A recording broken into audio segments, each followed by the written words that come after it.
The Ag Tribes Report is brought to you by Farm Test, a field trial design, execution, and analysis service that makes it easy to ask your fields which management practices perform best.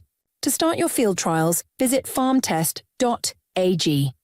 And Legacy Interviews, a video service that captures people as they really are, so the future knows who they really were. Listen now to a sneak peek of the short film, A Family's Legacy Interview Experience, and watch the full story at legacyinterviews.com/experience. Listening to my dad talk about working too much or missing out on certain things, it means a lot to me. Hearing that he regretted not being around when we were younger is not something I've ever heard. I was watching it and I was like, whoa, okay, this is a new side of Jay that's coming out. I can see how much excitement it brought him to share the things that he has a hard time talking about. To be in that room with him as that's happening, kind of heartwarming that he does have that emotional side. When you're growing up, you hear little snippets here and there, how they met, but you don't get the whole story. It was honestly a lot more meaningful than I guess I had originally anticipated. I think in a day-to-day conversation, you won't be provoked to answer questions like that. I do think that's very important, to be clear and honest and say whatever needs to be said.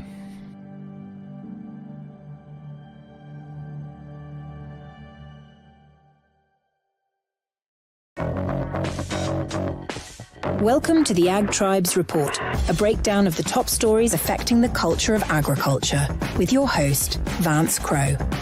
The report begins in 3, 2, 1. Let's begin.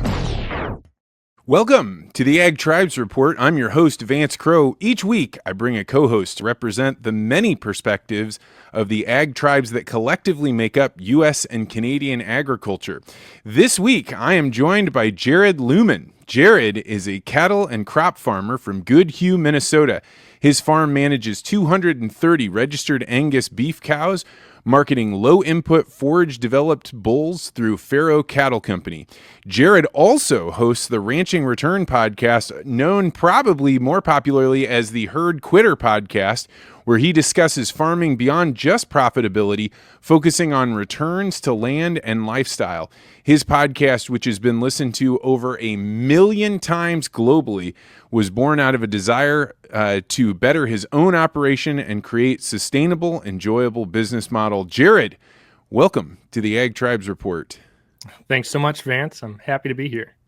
So this week on the Ag Tribes Report, we're going to talk about how the U.S. dairy herd is getting old. We're going to talk about how the USDA underestimated the amount of demand that was out there for corn.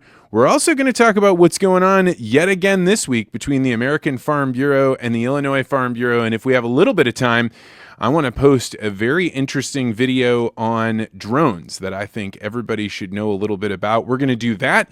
Then we're going to cover Jared's Peter Thiel paradox. We're going to find out what land in his area is worth in the price of Bitcoin. And we're going to hear about his worthy adversary. We're going to do this all in just 30 minutes. So let's get going with this live stream. All right, starting off. The U.S. dairy herd is getting old. This comes from Corey Geiger in Horde's Dairyman. The U.S. dairy industry faces a potential shortage of nearly 500,000 dairy replacements, which has driven heifer sale values to record highs and prompted farmers to reduce culling, even with high beef prices. The dairy herd count was stable at 9.36 million from August 23 to October of 24. But the herd is aging due to lower culling rates. Over 65 weeks from Labor Day 2023 to before Thanksgiving of 2024, culling was reduced by 499,000 head compared to typical trends. That's a lot. Reducing culling has kept the herd numbers stable, but it's led to an older dairy population. Older dairy cows produce more milk, but also face health issues, particularly around calving. The high cost of raising replacement heifers, which is about $2,000 per head over 2 years, versus the immediate income that comes from selling crossbred beef dairy calves, which brings in about $600 to $800 per calf, might push farmers to favor the beef dairy impacting future dairy cow numbers. So, Jared, you are a cattle guy. What do you think? Does your world, when both the dairy herd and the beef herds are shrinking in numbers, what's going on to you in your herds? Yeah, yeah. Well, it's interesting. I think you know addressed a big part of it there, where you talked about the dairy calves, like day old bottle calves, being $600 to $800. And I had read an article. It's been a few months now that talked about some day old kind of bottle calves being worth even nearly $1,000, and that's a pretty big incentive to move calves pretty quick. And I think a lot of the same things are happening in beef. You know, if you're incentivized by it, you could sell a heifer calf for $1,500 to $2,000 in the fall, or you can try and retain her to expand your herd. That's a pretty long investment, right? If you know, if a person decides right now that they want to start retaining heifers, and next fall they retain heifers instead of selling them, you know, that's fall of 2025. They don't get bred till 2026. They don't calve till 2027. And if they're finishing them all the way out, they don't get sold till 2028. And a lot of people, I think, had a similar experience back in 2013, 14, 15, that when they decided to retain heifers and expand their herd, by the time they were actually selling a product out of them or a calf out of them, the market had come back down again, and they don't want to get stuck in that same scenario. So they're choosing to sell female or sell calves now rather and take that paycheck rather than, you know, hold on, I guess, if that makes sense. This is what I've heard from guys raising cattle, is that it's not like pigs and chickens where you can really replace the herd, you know, the pig herd, the chickens really quickly, because you can get them to lay a lot faster. Pigs produce, you know, 12 in a litter, 13 in a litter, but cows are going to be one at a time, and it takes so long to bring them up to a maturity where you can get a good price for them. Seems like this could have really large knock-on effects for years now. Yeah. Yeah. Well, it's hard to really know, because it's odd, because yes, if people assume that if they were to retain heifers and by the time they sell something out of them, the price will be back down, then why would they retain heifers? And if we continue down that path of not retaining heifers, we'll continue to see a declining beef herd, which we have been seeing, despite the fact that, you know, a lot of the beef herd early reductions were due to drought, and that drought is largely broken in a lot of areas. You know, if we continue to see a decreasing beef herd, theoretically, the price shouldn't crash, and prices may even continue to get stronger. And whenever people do start to see heifers retained for breeding purposes instead of going and selling them into the feed yards, that'll reduce the cattle on feed even more, and potentially could increase cattle, you know, fed beef prices even higher. So I don't know what the next few years look like. I don't have a crystal ball, but it'll certainly be interesting. And it's the thing that's become probably clearest to me of all through the Ag Tribes report is that everything to do with cows, whether it's milk prices or beef prices, make no sense to me. It's so complicated.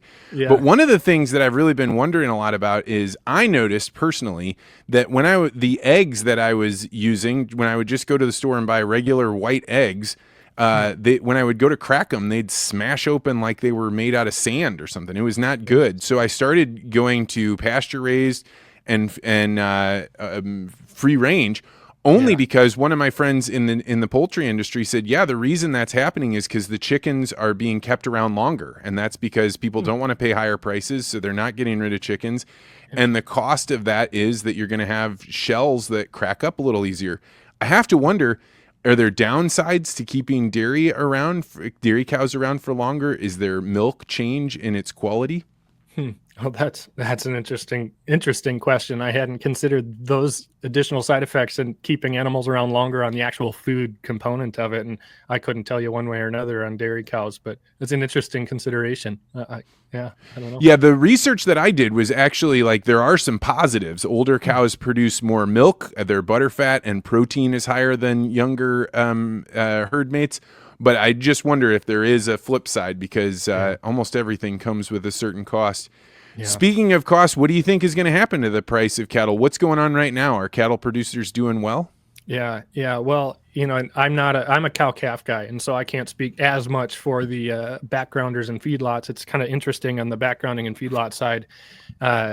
Really, a lot of their profits and additional sale price, they're selling beef for higher, but that's getting bid right back into the cost of their replacements, their calves. You know, the meat packer has to pay more for the fat cattle guy. You know, the fat cattle guy has to pay more to the backgrounder, and the backgrounder has to pay more to the cow-calf guy.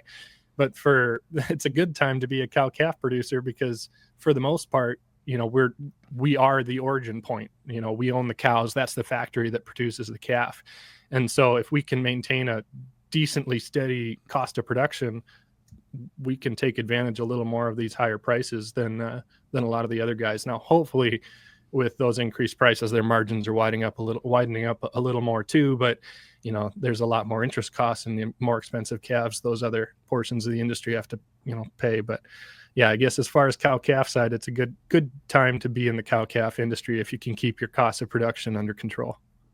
Well, I would definitely saw Adam Jones and Jared McDaniel, two guys, big names in the cattle industry, having a good laugh about the fact that finally the risk of being a cow calf person is finally paying off, because it is it's a pretty rough and tumble business. Yeah, it is. And, I always look at the University of Minnesota data and FinBin data they've got on cow-calf production. And if you look at the last 7 or 8 years, every year shows a net loss for the cow-calf producer after you consider cost of labor, interest on equity, and stuff like that. And I'm hoping 2024 shows a good positive outlook on that business, because, it's not always profitable for a lot of guys. That is the wildest thing about farming, is that you have people that'll look at a year and say, I know the year going ahead of me, it pencils out and doesn't look good. That is a crazy thing. All right, moving on to headline number 2. Contrary to popular belief, there may be a lot less corn around the world. Speaking of Jared McDaniel, a couple of months ago, he made a prediction that turns out has come true, because the USDA has recently adjusted its projections for corn carryout, showing a significant reduction in ending stocks. According to the latest World Agriculture Supply and Demand Estimates, WASDE report, U.S. corn ending stocks were cut by 200 million bushels to 1.73 billion bushels, which is notably below market expectations to close at 2 billion bushels. This indicates a tighter supply situation, which has and could continue to push corn prices higher in the near term. Growers continue to show frustration with the USDA after continued misses with yields and carryout numbers over the past several years, notably the significantly lowering of the carryout numbers in late 2020. Corn future markets spreads have widened slightly, as well as after the report, perhaps on expectations that the farmers will need to be incentivized harder to hold bushels to compensate for higher operating interest rates.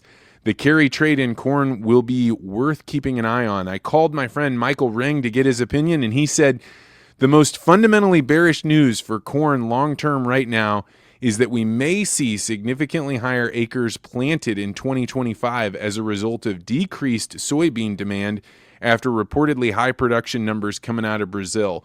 So you got all kinds of ideas about where the corn is going to go. The USDA doesn't give great numbers. Brazil producing lots of soybeans. Jared, are the adjusted corn predictions impacting you or raising cattle? What's your plan for next year? Yeah.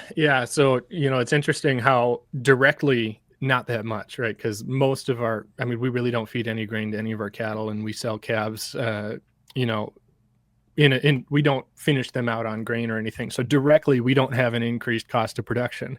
But, I think you kind of alluded to it earlier. A lot of things everything's kind of interconnected too, right? And so the cost of grain, people who do feed grain to cattle, even if they're further down the chain, that, cuts into their profit, and they may be able to afford to pay less for calves too. So that might impact our calf prices in some way, shape, or form, even if it directly doesn't affect our cost of production. But and in other indirect ways too, if grain prices are lower, people may look at hay more as a more appealing alternative crop to grow, which is something we do feed. And so if there's more hay, we can buy hay cheaper. And if more corn production goes and that corn goes elsewhere, that increases the price of hay potentially, because acres were taken out of hay.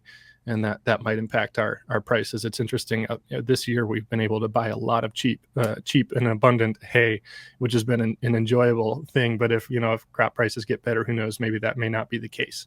Well, and that is definitely not always the case for you. Hey, I remember years when my brother was feeding out just a few cattle. Prices can go absolutely bananas. You have a couple of droughts or some big fires, or somebody has a bunch of demand in one area. All of a sudden, the price of hay can make raising cattle really expensive. Yeah, I know. Well, the last 3 years, that's been the case. There's been a large drought everywhere, and hay is wildly expensive. And especially in an upper Midwest kind of cow-calf production system like ours, where feed is, feed is usually, even, not in just in our environment, the number one cost of a cow-calf producer, that feed cost is just huge. So anything that impacts the price of feed, even if it's not grain directly, is going to impact cow-calf producers. Will you plant a few acres? Does numbers like this, do you look at what's going on with the corn carry to determine what you're going to plant, or is that already in the cards for you? Yeah, so we're lucky, being that we are a diversified operation with cows and with row crops, that we can be a little bit flexible. A lot of our crop acres have access to water and fence. And so with crop prices not looking that optimistic within the last few months, we've looked at a lot at planting a lot of those acres into some sort of an annual forage for winter grazing of our cows, because we can generate more revenue with grazing cattle on sorghum Sudan grass or something than we can by planting it to corn. And also by planting it to, sorghum Sudan grass, we can really build fertility in that soil. So when the price comes back, we can produce, a better crop of corn and with potentially lower costs. So we have the ability to flex our production system a little more than others. Obviously, a super large scale row crop farm can't just switch 5,000 acres of corn into sorghum Sudan grass and bring in a bunch of cows. But on the few hundred acres we've got, we can be flexible. Now, you mentioned, if this inventory really is lower and prices are a little higher, maybe we'll shift our plans yet. We don't have seed in the ground. Maybe we'll switch back to corn or something. It's the beautiful thing of having the ability to kind of diversify and shift directions when the market calls for something. Well, a lot going on and a lot yet to be figured out this winter. All right, moving on. Third headline: the American Farm Bureau backs down from the December 20th Illinois Farm Bureau membership removal. So I got this story from an Illinois Farm Bureau member who said, hey, the Illinois Farm Bureau was notified on Wednesday night that the American Farm Bureau won't terminate the state's membership on December 20th as originally threatened.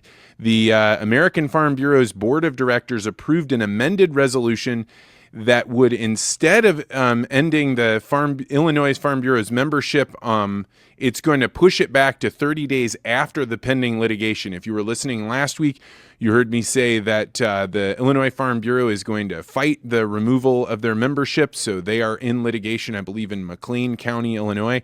And that's going to get brought before a judge, and it will only be after that that they will get kicked out. So if that takes a little bit of time, we'll keep an eye on that. I don't think these are huge developments, other than it's just a delay on something. What I want to get to now, any thoughts, Jared, on the Farm Bureau membership? Watching this, are you seeing it from afar? Yeah, I've been following it largely on your podcast, but I don't have too many thoughts one way or another on it. So. All right, well, we'll get to the final story. This is not directly related to agriculture, but I think it's something important for everybody to note. A couple of weeks ago, I played a clip by a man named Mark Andreessen, who is one of the venture capitalists from Andreessen Horowitz. He made a big splash going on to Joe Rogan's podcast, and he talked about debanking. Well, this week he was on Barry Weiss's podcast, and he's talking about drones. I want to play this clip because when I heard this, man, it really freaked me out. So let's play this clip. There's the next time something like that happens, God forbid, there ought to be a nationwide drone response system that's able to put an armed response, an armed AI automated response under human control, but within seconds. I'll give you an example. So my partner Ben has funded a pilot program in Las Vegas.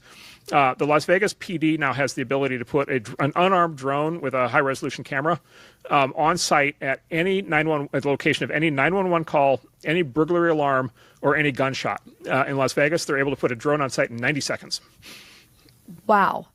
Right, and that has two consequences. Number one, if something goes wrong, if there's a break-in or whatever, there's something happening, a carjacking or whatever. Number one, you're gonna have instant response. You're gonna be able to see it. By the way, the drone can then follow the perpetrator, right? So the guy drives away, the drone follows, right? So you can't get away from these things. And then that means that the police officers are not at danger when they go in blind because they don't know what's happening, right? And when police encounters go bad and somebody gets shot and killed, a lot of it is because you have a live police officer under stress in a situation that's unclear where they don't know what they're going into and something goes wrong.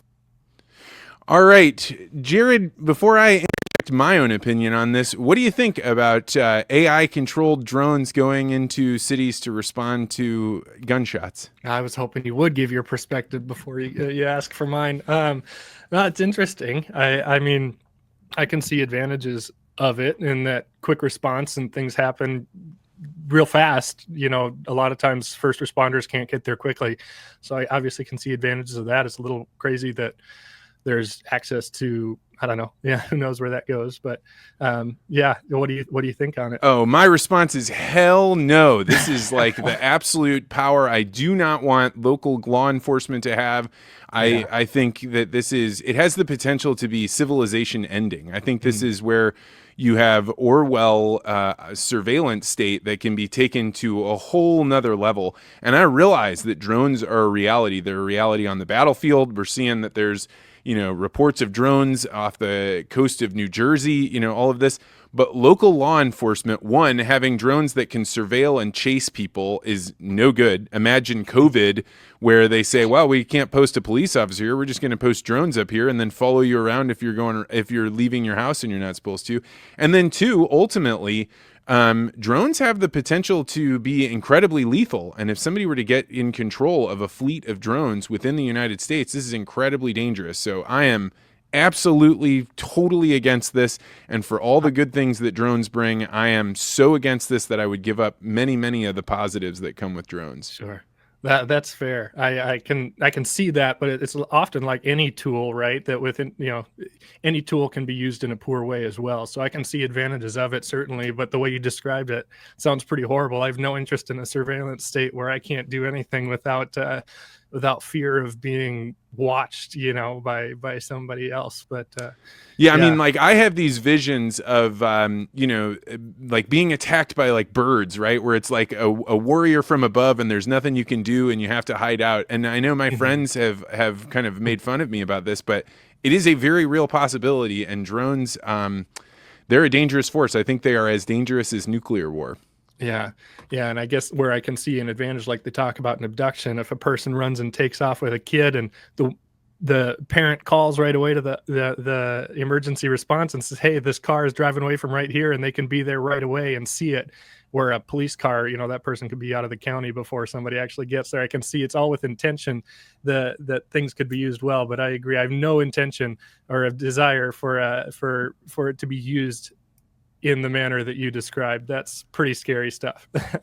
All right. Thanks for entertaining this. I feel very strongly about this, and I wanted to interject it on the Ag Tribes Report. If you have news that you think we should be covering on the Ag Tribes Report, hit me up on X at Vance Crow.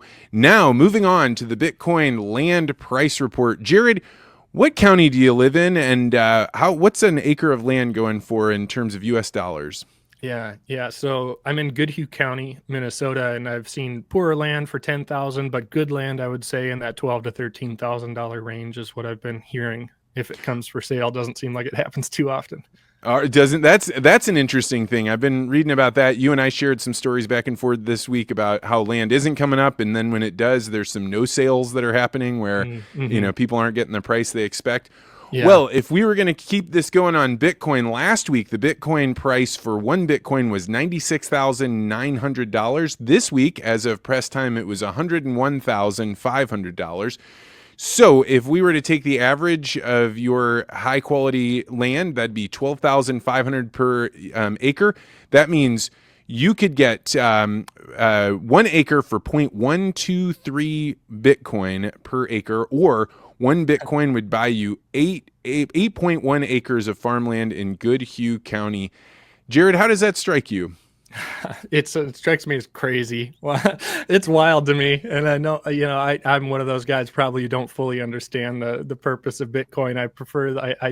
I see value in assets, land, production of food and resources and housing and real estate production, or, the generation of homes and, shelter and whatnot. And then there's Bitcoin. And it's crazy to me that this virtual coin can be worth so much compared to land, but it's interesting. Yeah, it's been wild to hear people selling, how many Bitcoins for a box of pizza, and now you can buy how many acres with one Bitcoin. It's pretty wild. Yeah, I mean, I think there's something to be said for you commodity guys, particularly beef guys, saying like, look, I want my value stored in something that I can feel and touch and have. And that seems to make a lot of sense to you guys because that's what you're doing.